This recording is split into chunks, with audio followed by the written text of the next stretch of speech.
few months ago, my husband brought home a dog. This dog was not a small dog, and it certainly was not a baby. I have always been a cat person, but seeing the smiles on the faces of our children as my husband walked through the door with a dog may have swayed my mind. Since we never had a dog before, adjusting to things wasn't easy.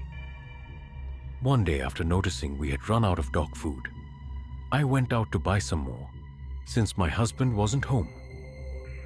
When he came home and saw me feeding the dog, he yelled at me and told me not to feed it that garbage. And since then, he was in charge of feeding the dog. I felt guilty for feeding the dog, something that could potentially harm it. But ultimately, I was left confused as to why my husband never told me anything concerning the dog, more specifically, what it could and could not eat.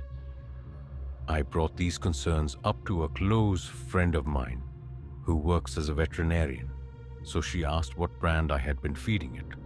But after telling her, she said that it was perfectly safe for dogs to eat, and it was in fact a brand often recommended by vets. The dog and my husband were attached to the hip from the moment he had brought it home, and oftentimes it would just lounge around in my husband's office, so I would never see it. My kids complained about never being able to see or play with the dog, but my husband just shrugged it off. He seemed overly protective of this dog, more so than our actual children. As time passed, things just started becoming even more strange. My husband would bring home these people who he told me were friends and business partners.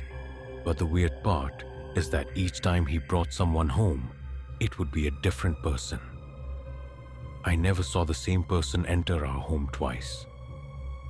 These people would go into his office with him, and they wouldn't leave until after everyone was asleep. I asked him why they would leave so late, but I never was given a solid answer. Just business. One night, when he told me that he would be bringing home a stranger, I decided to stay up to see what was actually going on. The first explanation that runs through a wife's mind would typically be affair. But the whole situation was so odd that I ruled out an affair after the very first time. After he was convinced that I was sound asleep, I went back downstairs and tried to open his office door ever so slightly. That way he wouldn't notice, but the door wouldn't budge. I had to know what was going on, so I lowered myself to the ground and peeked through the crack under the door. Not much was able to be seen, but I could make out the dog hunched over, chewing on something. Dogs typically have great senses, and I think it knew I was there because it stopped eating to run over to the door and bark. I quickly gathered myself and quietly ran up the stairs, hoping my husband wouldn't hear, and I tucked myself into the bed, pretending to still be asleep.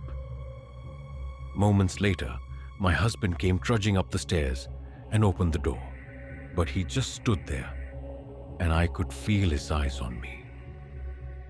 I didn't sleep a wink that night.